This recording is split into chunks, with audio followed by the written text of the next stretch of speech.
नागपूर शहरात एक अत्यंत धक्कादायक घटना घडली आहे। इनलेव अपार्टमेंट मध्ये एक 38 वर्षीय इसमाचा कुजलेला मृतदेह सापडला आहे। काय आहे संपूर्ण प्रकरण? या मृत्यूचं तपास करत असलेल्या पोलिसांच्या मते आत्महत्या होण्याची शक्यता आहे। जाणून घेऊया सविस्तर माहिती। नागपूर शहरातील मानकापूर पोलीस ठाण्याच्या हद्दीतील इनलेव अपार्टमेंट मध्ये एक धक्कादायक घटना घडली आहे। इथे 38 वर्षीय इसमाचा कुजलेल्या अवस्थेत मृतदेह आढळला।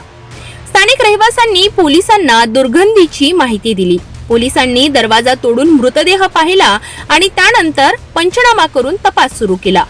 मृतकाच्या पत्नीने पोलिसांना सांगितले की तिचा पती दारूच्या व्यसनामुळे त्रस्त होता, त्यामुळे मी माहेरी गेली होती।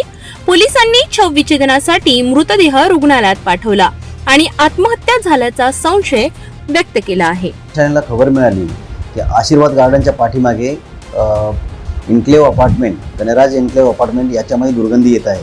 घटनास्थळी माहिती मिळताच पोलीस स्टाफ गेला, त्यांनी माहिती घेतली। आम्ही समक्ष घटनास्थळी जाऊन पाहणी केली। दरवाजा बंद होता, तो पोलिसांनी उघडला दरवाजा शेजाऱ्यांच्या मदतीने। त्यांची पत्नी तिथं हजर आली होती।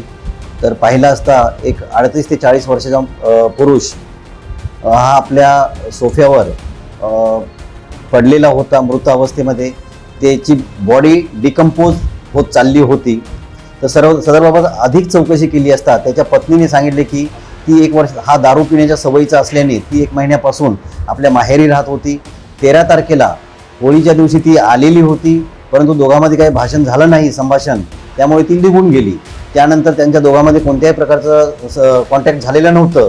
परंतु आता हे शेजापाजाऱ्यांना उग्र वास आल्याने त्यांनी पोलिसांना कळवलं आणि चौकशी केली असता चौकशीमध्ये असं दिसून आले की वैफल्यग्रस्तपणामुळे सदर इसमाने आत्महत्या केलेली आहे, वैफल्यग्रस्त झाल्यामुळे, आणि त्याचे अधिक चौकशी पुढे चालू आहे। या घटनेबाबत पोलिसांकडून पुढील तपास सुरू आहे। शवविच्छेदनाच्या अहवालानंतर अधिक माहिती मिळण्यासाठी अपेक्षा आहे। आत्महत्या किंवा अन्य कारण याबाबत संपूर्ण तपास सुरू आहे।